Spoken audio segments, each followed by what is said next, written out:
Ne considérez pas personnellement vos expériences difficiles et pénibles et vos souffrances. Paul était si clair en insistant sur ce principe. J'accomplis ce qui reste encore à souffrir des afflictions du Christ pour son corps, qui est l'assemblée. Colossiens 1, 24. Il aurait pu s'exprimer autrement et dire « Oh, les souffrances qui m'affligent ne sont pas mes souffrances personnelles. Elles ne sont pas en relation avec ma vie et ma croissance spirituelle. Ce n'est pas uniquement une expérience individuelle et détachée que je vis. Ce n'est pas que Dieu veuille m'amener personnellement et seul dans une plus grande plénitude de vie spirituelle.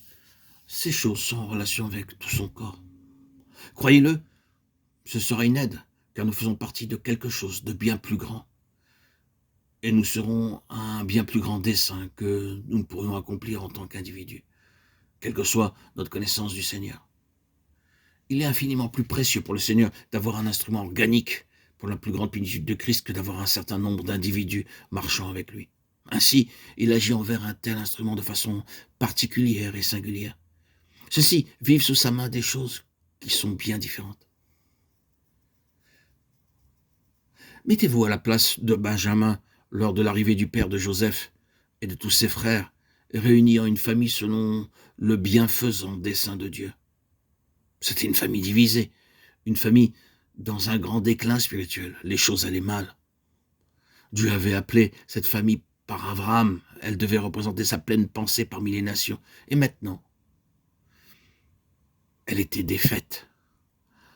Comment s'accomplira la restauration dans le pays de Goshen?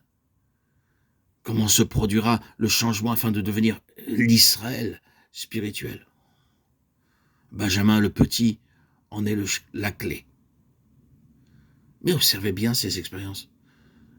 Frères et sœurs en Christ, chers amis, auditeurs, auditrices, quand devant l'insistance de Joseph, ils l'amenèrent en l'arrachant au cœur de son père, et qu'ensuite Joseph les renvoya gardant Benjamin, mettez-vous à la place de Benjamin qui traversa un moment très difficile. Et par la suite, lorsque la coupe de Joseph fut trouvée dans le sac de Benjamin, Joseph jouant un rôle, envoya son serviteur après eux, disant qu'il manquait sa coupe, alors qu'il l'avait placée délibérément dans ce sac. Voilà, ici, une étrange providence et des voix bien mystérieuses pour Benjamin. Tout semble être contre lui. Il aurait pu dire « Oh, je ne suis pas responsable de cela, tout se dresse contre moi, je suis victime d'un complot. » Ainsi, il fut amené comme sous une ombre. Le garçon traversa un moment difficile, car il était la clé.